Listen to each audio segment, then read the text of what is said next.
ಒಂದು ಟೈಮಲ್ಲಿ ಮನುಷ್ಯರು ಬೆಳಕಿಗೋಸ್ಕರ ಫೈರ್ನ ಯೂಸ್ ಮಾಡ್ತಿದ್ರು. ಆದರೆ ಈಗ ನಮ್ಮ ಮನೆಗಳಲ್ಲಿ ಡಿಫ್ರೆಂಟ್ ಟೈಪ್ಸ್ ಆಫ್ ಬಲ್ಬ್ಸ್ ಬಂದ್ಬಿಟ್ಟಿದ್ದಾವೆ.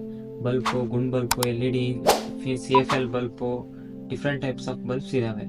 ಆದರೆ ನಮ್ಮ ಮನೆಯಲ್ಲಿ ನಾನು ಚಿಕ್ಕವನಾಗಿದ್ದಾಗ ಉರಿತಿದ್ದು ಆ ಗುಂಡ್ ಬಲ್ಬು. ಆದರೆ ಇವಾಗ ಅದು ಯಾರು ಅಷ್ಟೇ ಅದನ್ನ ಯೂಸ್ ಮಾಡ್ತಿಲ್ಲ. ಒಂದೊಂದು ಕಡೆ ಯೂಸ್ ಮಾಡ್ತಿರ್ಬೋದು, ಯಾಕಂದರೆ ಅದಕ್ಕಿಂತ ಎಫಿಷಿಯನ್ಸಿ ಇರೋ ಬಲ್ಬ್ ಈಗಾಗಲೇ ಬಂದ್ಬಿಟ್ಟಿದ್ದಾವೆ. ಸರಿ, ನಾನು ಯಾಕೆ ಈ ವಿಷಯನ ಈಗ ಹೇಳ್ತಿದ್ದೀನಿ ಅಂದರೆ, ಆ ಕಾಲದಿಂದ ಈ ಕಾಲದವರೆಗೆ ಬಲ್ಬ್ಗಳಲ್ಲಿ ಡಿಫ್ರೆಂಟ್ಸ್ ಮಾಡಲ್ಸ್ ಬಂದಿದೆ. ಈಗ ಈ ಬಲ್ಬ್ನ ಎವಲ್ಯೂಷನ್ಗೆ ಮುಖ್ಯವಾಗಿರೋರು, ಆದರೆ ಅವ್ರ ಬಗ್ಗೆ ಅಷ್ಟು ಜನರಿಗೆ ಯಾರಿಗೂ ಗೊತ್ತಿಲ್ಲ. ಅವ್ರ ಹೆಸರು ಲೂಯಿಸ್ ಹಾವರ್ಡ್ ಲ್ಯಾಟಿಮರ್ ಅಂತ. ಇದರಲ್ಲಿ ಒಂದು ವಿಷಯ ಏನಂದರೆ, ಅಮೆರಿಕದ ಎಕ್ಸ್ ಪ್ರೆಸಿಡೆಂಟ್ ಆದ ಜೋ ಬೈಡನ್ ಅವರೇ ಒಂದ್ಸಲ ಒಂದು ವಿಷಯ ಹೇಳಿದ್ದಾರೆ. ಏನಂದರೆ, ಒಂದು ಬ್ಲ್ಯಾಕ್ ಮ್ಯಾನೇ LED ಬಲ್ಬ್ನ ಕಂಡಿಡ್ದಿರೋದು ಅಂತ. A black man invented the light bulb, not a white guy named Edison. Okay? ಹೀಗೆ ಫಾರ್ಮರ್ ಪ್ರೆಸಿಡೆಂಟೇ ಇವ್ರ ಬಗ್ಗೆ ಹೇಳ್ತಿದ್ದಾರೆ ಅಂದರೆ, ಈ ಲ್ಯಾಟಿಮರ್ ಯಾರು? ಈ ಲ್ಯಾಟಿಮರೇ ಬಲ್ಬ್ನ ಕಂಡಿಡ್ದನ ಅನ್ನೋ ವಿಷಯವನ್ನ ಡೀಟೇಲ್ ಆಗಿ ನೋಡೋಣ ಬನ್ನಿ.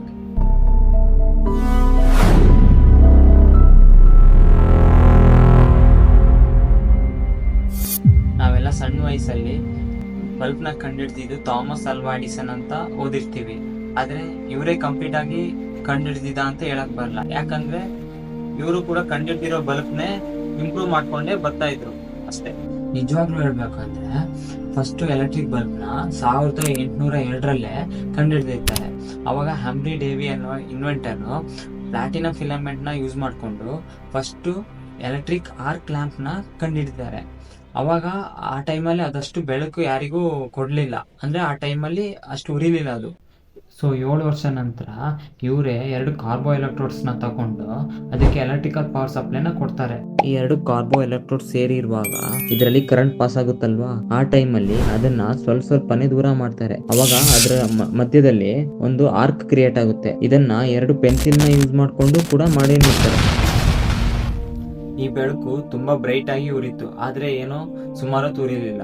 ದೆನ್ 1835 ಜೇಮ್ಸ್ ಬರ್ಮನ್ ಅನ್ನೋರು ಇನ್ಕ್ಯಾಂಡೆಸೆಂಟ್ ಬಲ್ಬ್, ಅಂದ್ರೆ ನಾವೀಗ ಯೂಸ್ ಮಾಡ್ತಿದ್ವಲ್ಲ ಆ ಟೈಪ್ ಬಲ್ಬ್ನ ಕಂಡುಹಿಡಿತಾರೆ. ಫಸ್ಟ್ ಕಂಡುಹಿಡ್ತಿರೋ ಆರ್ಕ್ ಬಲ್ಬು ತುಂಬಾ ಬ್ರೈಟ್ ಆಗಿ ಉರಿದಿತ್ತು, ಆದ್ರೆ ಕಂಟಿನ್ಯೂಸ್ ಆಗಿ ಉರಿಲಿಲ್ಲ. ಆದ್ರೆ ಈ ಬಲ್ಬ್ ಬಂದ್ಬಿಟ್ಟು ತುಂಬಾ ಟೈಮ್ ಉರಿತು, ಆದ್ರೆ ಏನೋ ಬ್ರೈಟ್ ಆಗಿ ಉರಿಲಿಲ್ಲ. ಫಾರ್ ಎಕ್ಸಾಂಪಲ್, ಒಂದು ಡಾರ್ಕ್ ರೂಮ್ ಅಲ್ಲಿ ಒಂದು ಕ್ಯಾಂಡಲ್ ಹಚ್ಚಿಟ್ರೆ ಎಷ್ಟು ಬೆಳಕು ಬರುತ್ತೋ ಅಷ್ಟೇ. ದೆನ್ 43 ವರ್ಷ ನಂತರ ಒಂದು ಪರ್ಫೆಕ್ಟ್ ಆಗಿ ಬಲ್ಬ್ನ ಕಂಡುಹಿಡಿಬೇಕು ಅಂತ ಥಾಮಸ್ ಆಲ್ವಾ ಎಡಿಸನ್ ಅವರು ಸ್ಟಾರ್ಟ್ ಮಾಡ್ತಾರೆ. ಕರೆಕ್ಟಾಗಿ ಹೇಳ್ಬೇಕು ಅಂದರೆ 1873 ಅವ್ರ ಇನ್ವೆನ್ಷನ್ನ ಸ್ಟಾರ್ಟ್ ಮಾಡ್ತಾರೆ. ಅದ್ರ ನೆಕ್ಸ್ಟ್ ವರ್ಷನೇ ಬಲ್ಬ್ನ ಕಂಡುಹಿಡಿದು ಟೆಸ್ಟ್ ಮಾಡ್ತಾರೆ. ಬಲ್ಬ್ ಪರ್ಫೆಕ್ಟ್ ಆಗೇ ಉರಿದಿರುತ್ತೆ, ಆದರೆ ಏನೋ 15.5 ಅವರ್ಸ್ ಅಷ್ಟೇ ಉರಿದಿರುತ್ತೆ. ಅದ್ರ ಮೇಲೆ ಅದು ಫ್ಯೂಸ್ ಹೋಗ್ಬಿಡುತ್ತೆ. ಫ್ಯೂಸ್ ಹೋಯ್ತು ಅಂತ ಅಲ್ಲೇ ಕೂರ್ದೆ ಇನ್ನೊಂದು ಹೊಸ ಐಡಿಯಾನ ಯೂಸ್ ಮಾಡ್ಕೊಂಡು ಬ್ಯಾಂಬೋ ಫೈಬರ್ ಫಿಲಮೆಂಟ್ ನ ಯೂಸ್ ಮಾಡ್ಕೊಂಡು ಬಲ್ಬ್ನ ಕಂಡುಹಿಡಿತಾರೆ. ಅದನ್ನ ಟೆಸ್ಟ್ ಮಾಡಿ ನೋಡಿದಾಗ 1.5 ತಿಂಗಳು ಕರೆಕ್ಟಾಗಿ ಉರಿದಿರುತ್ತೆ. ಈ ಬಲ್ಬ್ ಸಕ್ಸಸ್ ಆದ 4 ತಿಂಗಳ ನಂತರ ಮತ್ತೆ ಅಲೆಕ್ಸಾಂಡರ್ ಕೂಟೋ ಅನ್ನೋರು ಅವರೊಂದು ಬಲ್ಬ್ನ ಕಂಡುಹಿಡಿತಾರೆ. ಅದು ನೋಡಿದ್ರೆ ನಮ್ಮ ಎಡಿಸನ್ ಕಂಡುಹಿಡಿದ ಬಲ್ಬ್ಗಿಂತ ತುಂಬಾ ದಿನ ಉರಿದಿರುತ್ತೆ. ಸೊ ಎಡಿಸನ್ ಬಲ್ಬ್ಗಿಂತ ಬೆಸ್ಟ್ ಬಲ್ಬ್ ಅಂತ ಅಲೆಕ್ಸಾಂಡರ್ ಅವರು ಪ್ರೂವ್ ಮಾಡ್ಕೊಂತಾರೆ. ಈ ಟೈಮಲ್ಲಿ ಎಡಿಸನ್ ಅವ್ರಿಗೆ ಅವ್ರು ಕಂಡುಹಿಡಿದಿರುವ ಎಲ್ಲಾ ವಸ್ತುಗೆ ತಕ್ಷಣ ಪೇಟೆಂಟ್ ಅನ್ನು ಮಾಡ್ಕೊಳ್ಬೇಕಂತ ಒಂದು ಡ್ರಾಫ್ಟ್ ಮೇಲೆ ಬೇಕಾಗಿರುತ್ತೆ. ಯಾಕಂದ್ರೆ ಇವರು 1879 ಕಂಡಿಡಿದ ಬಲ್ಬ್ಗೆನೆ ನೆಕ್ಸ್ಟ್ ವರ್ಷನೇ ಪೇಟೆಂಟ್ ಸಿಕ್ಕಿರುತ್ತೆ. ಸೊ ಅದಕ್ಕೆ ಒಂದು ಪೇಟೆಂಟ್ ಡ್ರಾಫ್ಟ್ ಮ್ಯಾನ್ ನ ಹುಡುಕ್ತಾ ಇರ್ತಾರೆ. ಅವಾಗ ಸಿಕ್ಕಿದ patent draftsman Lewis Howard Latimer. Patent draftsman ಅಂದ್ರೆ ಬೇರೆ ಏನಲ್ಲ, ಒಬ್ರು 3 ಬ್ಲೇಡ್ ಇರೋ ಫ್ಯಾನ್ ನ ಕಂಡುಹಿಡಿದು ಇದನ್ನ ಕಂಡುಹಿಡಿದ್ ನಾನು ಅಂತ ಪೇಟೆಂಟ್ ನ ಮಾಡ್ಕೊಂತಾರೆ. ಈ ಒಂದೊಂದು ಇನ್ವೆನ್ಷನಿಗೂ ಪೇಟೆಂಟ್ ನ ಮಾಡ್ಕೊಂತಾರೆ. ಈ ಪೇಟೆಂಟ್ ನ ಮಾಡ್ಕೊಳೋದು ಅದು ಸುಲಭ ಕೆಲಸ ಅಲ್ಲ. ಈಗಿರುವ ಟೆಕ್ನಾಲಜಿ ಪ್ರಕಾರ ಆಟೋ ಕ್ಯಾಡು, ಸಾಲಿಡ್ ವರ್ಕ್ಸು ಇಂಥ ಸಾಫ್ಟ್ವೇರ್ನ ಯೂಸ್ ಮಾಡಿಕೊಂಡು ಮಾಡ್ತಾರೆ. ಆದರೆ ಅವಾಗ ಕೈಯಲ್ಲೇ 2D ಮಾಡಲಲ್ಲಿ ಡ್ರಾ ಮಾಡ್ತಿದ್ರು. ಅದರಲ್ಲಿ ಏನೇನು ಪಾರ್ಟ್ಸ್ ಇದೆ, ಅದು ಏನು ಮೆಕ್ಯಾನಿಸಮಲ್ಲಿ ವರ್ಕ್ ಆಗುತ್ತೆ, ನಾವು ಸ್ಕೂಲ್ ಟೈಮಲ್ಲೆಲ್ಲ ಡಯಾಗ್ರಾಮ್ನ ಡ್ರಾ ಮಾಡ್ತಿದ್ವಲ್ಲ, ಆ ಥರನೇ ಡ್ರಾ ಮಾಡಿ ಪಕ್ಕವಾಗಿ ಕೊಡ್ತಿದ್ರು. ಈ ಕೆಲಸನೇ ಲ್ಯಾಟಿಮರ್ ಮಾಡ್ತಿದ್ದ. ಲ್ಯಾಟಿಮರ್ ಬಂದು ಆಫ್ರಿಕಾ ಅಮೆರಿಕನ್. ಇವರು ಪೇಟೆಂಟ್ ಡ್ರಾಫ್ಟ್ ಮ್ಯಾನ್ ಆಗಿದ್ದ ಮುಂಚೆ ಸಣ್ಣ ವಯಸ್ಸಲ್ಲಿ ಅವರಮ್ಮ ಅವನ್ನ ಫಾರ್ಮ್ ಸ್ಕೂಲಲ್ಲಿ ಸೇರಿಸ್ತಾರೆ. ಫಾರ್ಮ್ ಸ್ಕೂಲ್ ಅಂದರೆ ಬೇರೆ ಏನಲ್ಲ, ಎಲ್ಲ ಸ್ಕೂಲ್ ಥರನೇ ಲ್ಯಾಂಗ್ವೇಜು, ಸೈನ್ಸು, ಮ್ಯಾಥ್ಸು ಇದನ್ನೆಲ್ಲ ಹೇಳ್ಕೊಡ್ತಾರೆ. ಅಡಿಷ್ನಲ್ ಆಗಿ ಹ್ಯಾಂಡ್ಸ್ ಆನ್ ವರ್ಕ್ಸ್ನ ಹೇಳ್ಕೊಡ್ತಾರೆ.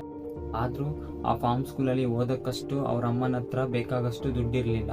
ಸೊ 18 ವರ್ಷದಲ್ಲಿ ಮುಗಿಬೇಕಾಗಿದ್ದ ಎಜುಕೇಷನ್ನ ಅರ್ಧದಲ್ಲೇ 15 ವರ್ಷದಲ್ಲೇ ಓದೋಕ್ಕೆ ಆಗಲ್ಲ ಅಂತ ನಿಲ್ಲಿಸ್ಬಿಡ್ತಾರೆ. ಈಗ ಖಂಡಿತ ಯಾವ್ದಾರ ಕೆಲಸಕ್ಕೆ ಹೋಗಲೇಬೇಕೆನ್ನುವ ಸಿಚುವೇಶನ್ ಬಂದ್ಬಿಡುತ್ತೆ. ಆ ಟೈಮಲ್ಲಿ ಅಮೆರಿಕದಲ್ಲಿ ಸಿವಿಲ್ ವಾರ್ ನಡೀತಾ ಇರುತ್ತೆ. ಸೊ ನೇವಿ ಬೇಸ್ಡ್ ವರ್ಕ್ ಇದೆ ಅಂತ ವ್ಯಾಕೆಂಟ್ ಹಾಕಿರ್ತಾರೆ. ಆದರೆ ಅದಕ್ಕೆ 16 ವರ್ಷ ಆಗಿರಬೇಕು. ಇವ್ರಿಗೆ 15 ವರ್ಷ ಅಷ್ಟೇ ಆಗಿರುತ್ತೆ. ಸೊ 15 ವರ್ಷನ 16 ವರ್ಷ ಅಂತ ಸುಳ್ಳು ಹೇಳಿ ನೇವಿಗೆ ಜಾಯ್ನ್ ಆಗ್ತಾರೆ. ಲ್ಯಾಟಿಮರ್ ನೇವಿಗೆ ಜಾಯ್ನ್ ಆಗಿದ ನಂತರ ಅಲ್ಲೇನೋ ಡಿಫ್ರೆಂಟ್ ಆಗಿ ಫೀಲ್ ಮಾಡ್ತಾರೆ. ಬೋಟು, ಶಿಪ್ಪು ಇವುಗಳಲ್ಲಿ ನೀರಲ್ಲಿ ಹೇಗೆ ತೇಲ್ತಾ ಇದೆ, ಇದ್ರ ಶೇಪ್ ಯಾಕೆ ಹೀಗಿದೆ, ಅಲ್ಲಿ ಯಾವ ಮೆಕ್ಯಾನಿಸಮಲ್ಲಿ ವರ್ಕ್ ಆಗುತ್ತೆ, ಇದನ್ನೆಲ್ಲ ನೋಟ್ ಮಾಡ್ತಾ ಇರ್ತಾರೆ.